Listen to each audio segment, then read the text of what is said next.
이제 매번 상위권에 잘 있었고요. 네, 그리고 한 부서를 좀 이끄는 이제 본부장까지도 어린 나이에 이제 시작을 해서 그리고 매번 저는 칼퇴했거든요. 제 첫 책이 지하철에서 쓰여졌어요. 그 자리에 앉아서 업무를 하기 전에 이미 나의 상태가 결정이 되어 있잖아요.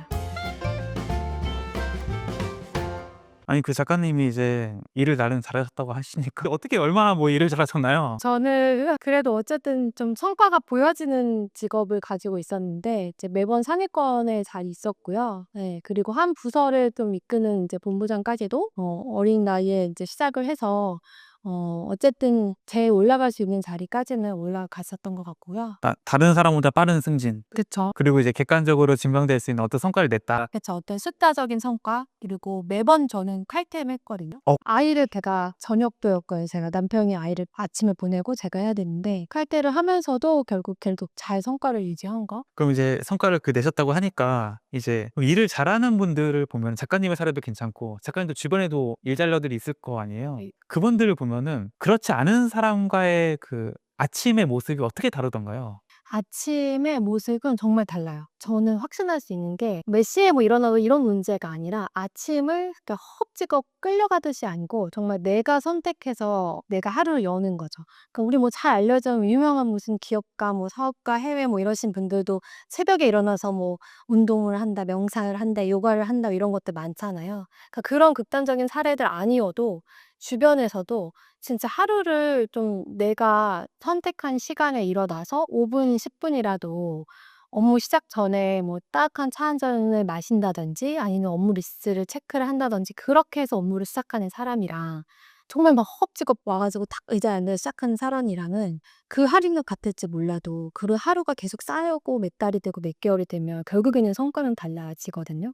네, 그렇기 때문에 이 아침에 정말 허겁지겁 막 그 억지로 그 시간에 맞춰서 그게 아니라 진짜 내가 내 하루를 계획한 대로 작은 장치들을 좀 이용을 하면서 시작을 하시는 분들은 그게 결국에는 삶에 대한 태도이고 업무에 대한 태도이고 결국에는 또 성과로도 나오는 거죠. 실제 작가님의 그 하루 일과 하루 루틴이 궁금하긴 해요. 이제 5시 반에 직장 다니셨을 때 5시 반에 일어나셨다고 하시니까 5시 반에 일어나서부터 오전에 하셨던 일들, 루틴들 어떤 게 있으셨어요? 저는 5시 반에 일어나서 사실은 준비하는 시간은 좀 최소한으로 해서 한 25 분, 30 분에는 6 시에는 집에서 나왔었거든요. 그래서 준비할 때도 일단은 일어나서 핸드폰 보지 않고 인제 뭐 간단한 뭐 스트레칭 간단하게 하고 따뜻한 물 마시고 그리고 간단하지만 뭐 삶은 계란이나 이런 좀 건강을 지킬 수 있는 걸 해서 일단 6 시는 나왔어요. 6 시에 나오면 회사까지 1 시간 넘게 걸렸었거든요. 그러면 그 출근 시간이 좀 아까워서 그 시간도 제가 좀 할 수 있는 것들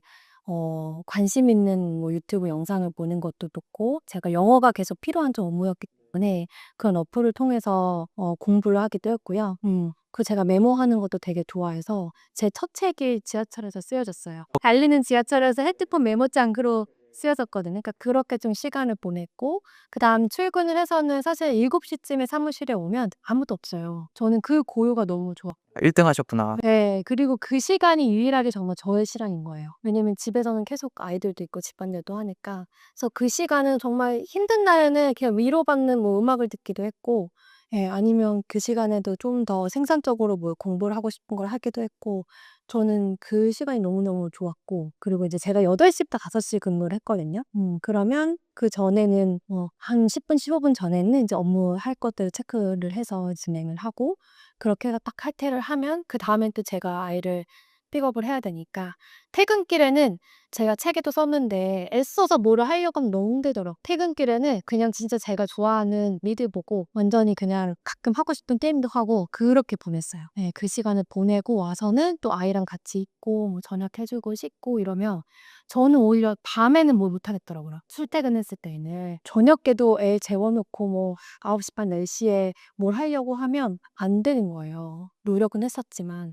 그래서 그 당시에 저는 그 시간을 아침으로 땡긴 거고 10 시에 아이랑 같이 잤어요. 심생아처럼 9시 반, 10 시면 잤고 5시 반에 일어나고. 그러니까 잠이 부족하지도 않았거든요. 그래서 그렇게 좀 생활을 했었죠. 근데 보통 이제 보면은 그 아침 이제 출근하는 그 길에 대부분 이제 뭐 대중교통 이용하시는 분은 대부분 자잖아요. 그쵸. 아니면 네. 뭐 그냥 의미 없는 근데 이게 진짜 그 시간에 이제 뭐 메모를 해서 책을 쓰셨다니까 뭐 힘들지 않으셨어요, 그게? 처음에는 좀 힘들 수도 육체적으로 힘들 수도 있지만 일단 일찍 잤잖아요. 그러니까 이게 5시 반에 일어났어? 와 대단해. 너 6시에 집에서 나와? 이럴 수는 있지만 10시는 잤거든요. 그렇기 때문에 체력적으로는 충분히 괜찮았고 그게 조금씩 쌓이니까 너무 재밌는 거야. 눈에 보이고. 예. 그래서 이제 그런 좀 재미, 성취, 그런 행복감을 진짜 누구나 느끼셨으면 좋겠어요. 예. 그러면은 이제 뭐 아침에 눈을 뜨실 때도 그렇게 뭐 크게 힘들지 않으시고 그냥 이제 쉽게 일어나신 거예요? 처음부터는 아니었죠. 물론 저도 새벽에 아이가 깰 때가 있고 아이가 또 한 뭐 3 살, 4 살까지는 많이 아프기도 하니까 그럴 때는 너무 힘들면은 약간 반차를 내고 쉬기도 했고요. 계속 그렇게 좀 조정을 했었죠. 그 일을 잘하셨던 분으로서 이제 "출근 전에 이미 하루 성과가 결정된다." 뭐 이런 말씀을 하셨는데 이건 어떤 의미일까요? 그러니까 앞서 말씀드린 것처럼 그 자리에 앉아서 업무를 하기 전에 이미 나의 상태가 결정이 되어 있잖아요. 그 예를 들어서 막 콕 찍어 일어나 가지고 오늘도 또 늦을까 봐 그 지하철 버스에서 막 시간 확인하면서 조마조마하면서 막 달려 딱 앉았을 때랑 아니면 내가 한 10 분, 15분 전이라도 일찍 그 회사에 도착해서 따뜻한 물 한 잔 뭐 차 한 잔 마시고 그다음에 앉았을 때랑은 업무에 집중도나 태도가 완전히 다를 수밖에 없거든요. 근데 인제 이게 뭐 가끔 하루가 아니라 매번 그런다고 생각을 해 보시면 그런 하루가 계속 쌓이면 그 사람이 사실은 일을 잘할 수는 없죠. 그러면은 사무실에 이제 가장 먼저 도착을 하셨다고 하니까 2 등은 언제 도착했나요? 2 등이요? 네. 두 번째로 오신 분은 몇 분 늦게 왔어요? 네. 인제 뭐 8시 출근하는 친구들 있었으니까 그때 8시 대기 뭐 15분 전, 뭐 10분 전 이렇게 도착들 했죠. 그러면 이제 제일 먼저 이제 앉아 가지고 이제 오는 모습을 다 보셨겠네요. 네. 그 고요함이 전 너무 좋았고 그리고 너무 재밌는 게 제가 그렇게 거의 10 년을 한 거잖아요. 그러니까 진짜 일을 잘하는 친구들은 일찍 먼저 와. 그러니까 무조건 일찍은 아니고 15 분, 20 분은 일찍은 오고 오늘 뭘 할지를 생각을 하고 오죠. 아니 그 요즘에 MZ 그 논란도 있잖아요. 그 이제 뭐 9시 출근이면은 대체 몇 분까지 와야 되냐. 이제 9 시에 딱 오면 되는 거냐. 뭐 그런 건 어떻게 생각하세요? 저도 그 생각이 났거든요. 제가 얘기를 했었을 때 저랑 그다음에 이제 과장이랑 밑에 이제 주임이 있었어요. 저는 9시에 9 to 6 하면 9 시에는 일을 시작해야 된다. 그러니까 5분 전에는 오는 거죠, 적어도. 그리고 여기 과장 친구 30대 친구들은 또 초반 친구는 9 시에 그냥 일단 도착하면 되니. 더 어린 친구는 5분 늦게 오면 5분 늦게 가면 안 돼요?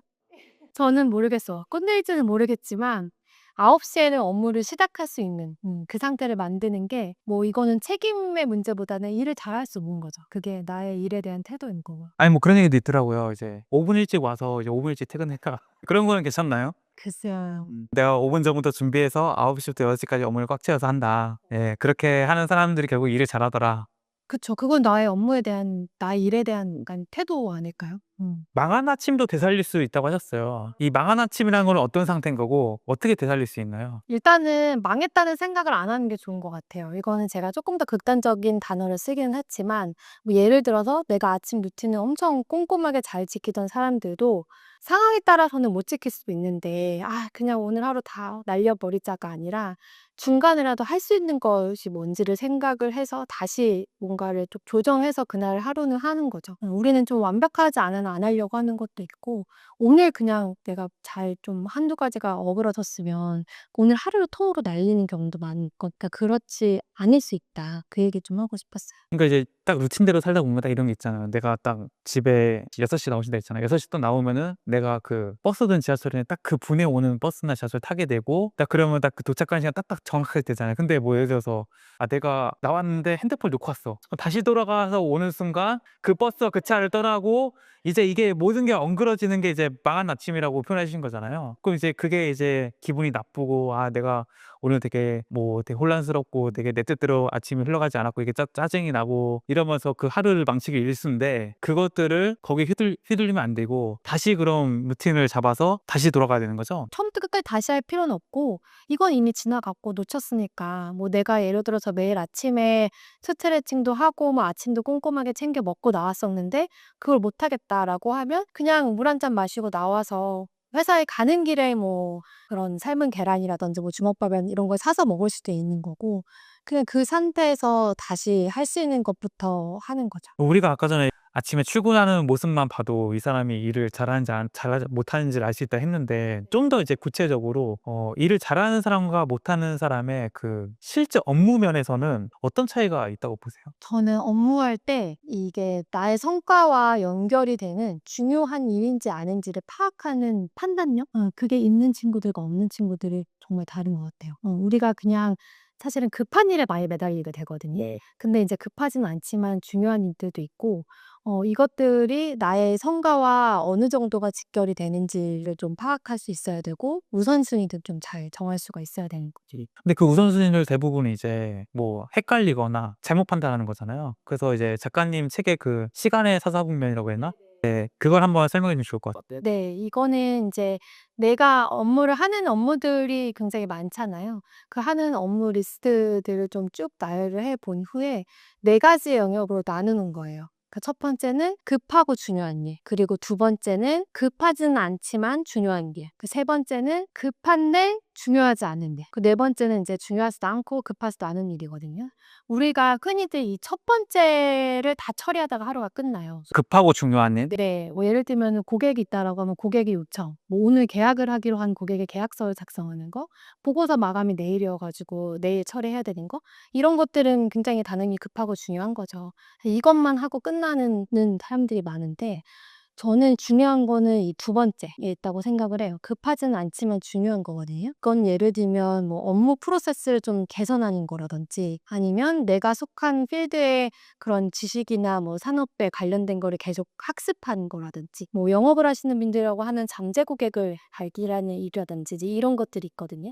근데 그런 것들은 이 1 번을 처리하다 보면 사실은 하루하루 밀리기 마련이거든요. 그래서 의식적으로 내가 정말 30 분, 1 시간이라도 시간이 따로 빼서 좀 할 수 있어야 나중에 내 커리어적으로 봤을 때는 좀 발전을 할 수가 있는 거고요. 그리고 이 세 번째도 은근히 시간과 에너지를 많이 잡아먹어요. 급한데 중요하진 않은 것들. 뭐 사무용품을 주문한다든지 아니면 정말 고객들이 매번 똑같은 거를 질문한다든지 이제 이런 것들이 좀 시스템화를 할 수 있거나 혹은 위임할 수 있으면 가장 좋지만 그렇지 않을 때에는 좀 빨리 처리하고 시간과 에너지를 최소화로 해야 되는 거죠.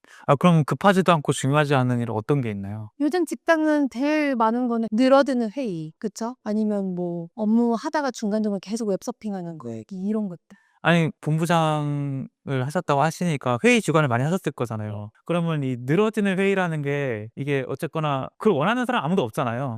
그게 되는 거잖아요. 그럼 그걸 막기 위해 어떤 걸 하셨어요? 저는 일단은 먼저 그러니까 저는 그걸 되게 싫어했었던 사람이기 때문에 미팅을 하거나 회의를 할 때는 어떤 아젠다로 할 건지를 좀 먼저 팀원한테 다 알려줘서 생각을 해 오게 했어요. 본인들이 생각을 해 오고 자료를 조사를 해 온 다음에 미팅에 들어가야지 "자 이제 우리 생각을 말해 볼까?" 하면 사실 그거는 미뤄지는 거거든요. 그래서 미리 준비를 시키는 것도 중요했고 그래서 인제 그 미팅을 하고 난 다음에는 결과가 있어야 되는 거죠. '조금 더 고민해 보자.'라고 끝나는 미팅은 저는 의미는 없다고 생각해요. 네. 예. 그 자리에서 끝이 본다. 아니면 적어도 언제까지 뭐를 그러면 고민을 해서 또 다음에 언제까지 뭐를 해 오기로 한다든가 결과가 있어야 되는 거예요. 의외로 이게 시간을 많이 잡아먹는 업무 중 하나가 이메일 업무가 아닌가 싶어요. 저도 사실은 촬영하고 편집을 주로 하지만 사실 이메일을 엄청 주고받긴 하거든요. 근데 이게 뭐 처음 보는 이제 뭐 작가님하고 뭐 안녕하세요부터 시작해 가지고 막 쓴다는 게 이게 에너지도 많이 쓰고 신경도 많이 쓰고 근데 뭐 사실 이게 말씀하셨다시피 뭐 당장 뭐 업무적인 성과로만 이어지는 건 아니란 말이죠. 그런 상황에서 이제 이메일이나 메신저 이런 것들에 너무 치중해 가지고 진짜 제대로 된 업무에 집중을 못 한다. 어떻게 해결해야 될까요? 저도 회사에 다녔을 때 이 뭐 이메일도 있지만 또 사내 메신저가 따로 있었고 또 고객이라 하는 그런 또 메신저가 따로 있다 보니까 굉장히 거기에 많은 그러니까 휘둘리는 경우들이 굉장히 많았는데 저는 우선 그 이메일이나 뭐 메신저 같은 것들은 그 왔을 때 즉각적으로 바로바로 반응을 하려는 게 좀 문제인 것 같아요. 이메일이 왔을 때 바로 답장을 하지 않는다. 네. 메신저가 왔을 때 바로 반응을 하는 게 아니라 내가 하루에 이메일들을 확인하고 답변을 하는 시간, 메신저를 확인하고 답변하는 시간을 좀 구분을 하는 거죠. 제가 이번에 책을 쓰면서 좀 조사를 하다가 알게 됐는데 사람이 어떤 업무에 이제 집중을 하다가 이런 메신저나 이런 거에 방해를 받아서 답변을 하고 다시 돌아오잖아요. 그래서 다시 이 일에 집중하려고 할 때 22분이 최소 걸린대요. 그게 쌓이면 얼마나 큰 시간이 버려지는 거겠어요. 그래서 저는 일단은 뭐 이메일이나 이런 메신저들을 좀 내가 응답하고 확인할 시간을 따로 두는 거. 그걸 좀 추천을 드리고요. 이게 몇 시부터 몇 시 사이에 나는 이메일을 체크하고 메신저 체크한다 이런 거를 설정하는 거예요. 예. 아니면 내가 이 시간만큼은 이거를 확인하지 않고 업무에 집중하겠다. 근데 인제 여기서 또 논란이 될 수 있는 게 그러면 막 고객들을 만나는 일이라든지 뭐 그런 특징들이 있잖아요. 저도 십몇 년 동안 고객이 굉장히 접점을 늘 했었거든요. 그래서 저는 저 고객들에게 제가 메신저를 확인하고 답변을 드릴 수 있는 시간들을 미리 좀 알려주었구나. 네. 예. 그리고 그 약속을 지켰죠. 네. 그랬을 때 인제 좀 결국엔 내가 스스로 또 선택해서 운영을 하는 거죠. 즉각적으로 반응하는 게 아니라. 그리고 당연히 팀이나 이런 다른 팀들과는 그런 게 없어야 되니까 뭐라 그러죠? 손해를 끼친다? 뭐 그런 게 없어야 되니까 미리 인제 메신저에 제가 뭐 하고 있으니까 뭐 급하면은 어디로 전화 달라 해 놨죠. 근데 생각보다 제가 제 십몇 년의 직장 생활을 걸고 그렇게 2시간 늦게 확인한다고 해서 급한 일이 터지지 않아요. 또 딱히 그렇게 피해를 주지도 않아요. 그래서 오히려 고객들도 '아 이 시간은 내가 답변을 받을 수 있구나.'라는 게 되면서 더 신뢰를 쌓는 거지. 아 근데 그 이메일 시간 정하는 거는 저도 솔깃하는데요. 저도 그동안 사실 이제 실시간으로 하고 이제 그 채널마다 또 이제 메일이 다르니까 이제 그냥 뭐 집중 안 되거나 이럴 때 그냥 수시로 들어가서 그냥 뭐 이메일이 왔는지 안 왔는지도 확인하고 이제 뭐 이메일이 왔으면 또 뭐 답장도 하고 뭐 이런 식으로 했는데 작가님 말씀 들으니까 내가 이메일은 딱 이 시간에 딱 정해 놓고 체크를 하겠다 하면은 저도 그동안은 어쨌거나 그 이메일 신경 안 쓰고 다른 업무에 집중할 수 있고 또 이메일도 그때 다 어쨌거나 한꺼번에 하면은 일에 뭔가 능률도 훨씬 오르지 않을까 그런 꿀팁이 또 출근길 지하철에서 이제 그 메모하는 습관으로 이제 첫 번째 책을 이제 원고를 쓰셨다 하셨는데 일단은 작가님은 일단 메모를 뭐 좋아하신다고 하셨잖아요 아까 전에.